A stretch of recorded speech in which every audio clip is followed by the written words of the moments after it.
Hello, Matt Matrix. Listen, I just wanted to do a quick video just on my way to the gym, actually. Just because I sort of caught myself thinking about how far I've come and how well I've done in terms of myself. My body is already getting back to the condition it's once known. I'm not going to speak too much about the details of them because I've learned enough in my life to know don't share all your successes before they've fully come to fruition, and that's very true in the real world, and probably even truer online, because you're actually reaching more people and there'll be more of that bad intent, evil eye energy on you, which does grate on you, certainly spiritually, and wears you down, and it takes away from your natural radiance and abundance.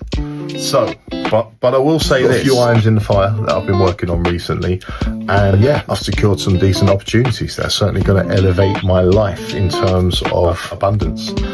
And it's by no accident. I've been I've been working on this. I don't know how long you've been viewing my content for, but if you look back through the page, you can see my work rate, the amount of reels that I've edited, posted in a short amount of months, and indeed the way my following is growing on certain platforms. Anyway, every other post, TikTok keeps removing for different community guidelines reasons, and normally upon appeal though, they do reinstate the posts, but it seems to be a regular pattern that's occurring now, and a bit of a thing that's occurring where they just, the first instance is take it off and hope the account holder doesn't complain about it, and 9 times out of 10 when you do, I find they reinstate them.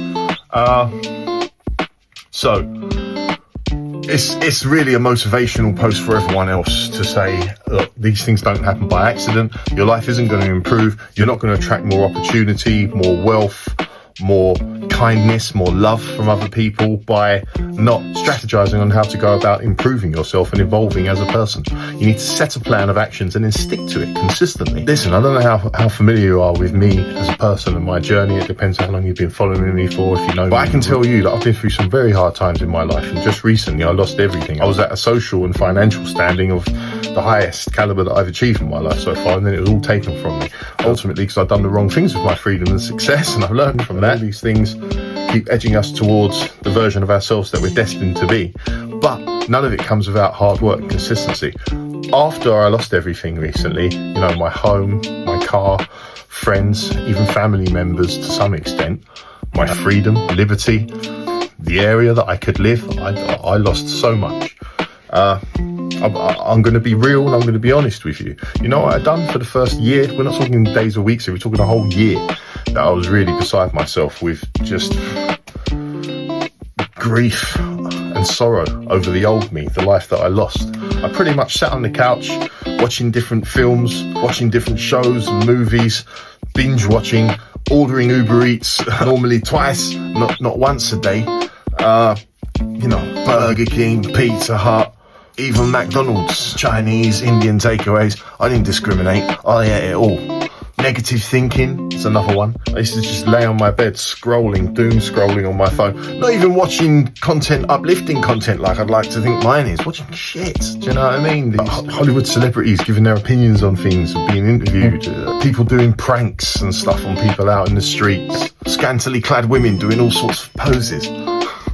Shit that is literally designed to just keep us distracted in a low vibration and concentrating and focusing on the wrong things all the time.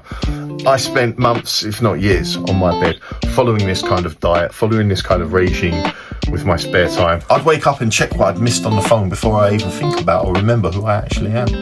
I'd tell myself I'm staying connected, but somehow I was never more distracted. I mean, think about it. The phone shows you everything happening everywhere except the one place that you actually are. So as much as I want everyone to follow me and watch my content, I also want you to understand the message I'm saying, in that you need to put the phone down sometimes and get out and think about what's actually going on in your life, what's missing, how you can rebuild that, and then start rebuilding it. It wasn't easy at all, like putting down the junk food. I said to myself, that's it, I want my six-pack back. And do you know what? I wouldn't say it's back. Like, do you know what I mean? Especially some of you guys that follow me, geez, 6-packs are crazy out there. But you know what? That's fine. I'm not after that. I don't want the most elite level of body, because that's just going to draw me back to performance enhancing drugs and things. And quite frankly, I'm reaching an age now where I don't need to be taking any more stupid risks with my life. I've got more important things to do with my life now than waste it on vanity. Not to say that all people that do them things is just vanity. It isn't. It's actually a very constructive way to live the bodybuilding lifestyle.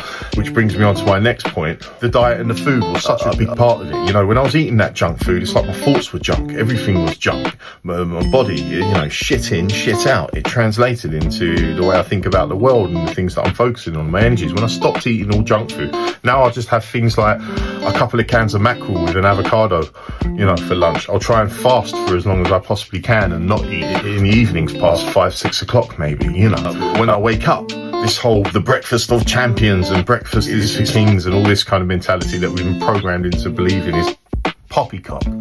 Absolute. The less you eat, the better. And you can still get big in the gym, trust me, just by eating the right things at the right time. So yeah, now when I wake up, I try and last as long as I possibly can before I need to eat, you know. Well, not possibly can. If I wanted to go on a longer 36, 72 hour fast, I could easily do that. I'm saying that I probably should, you know, it's probably due.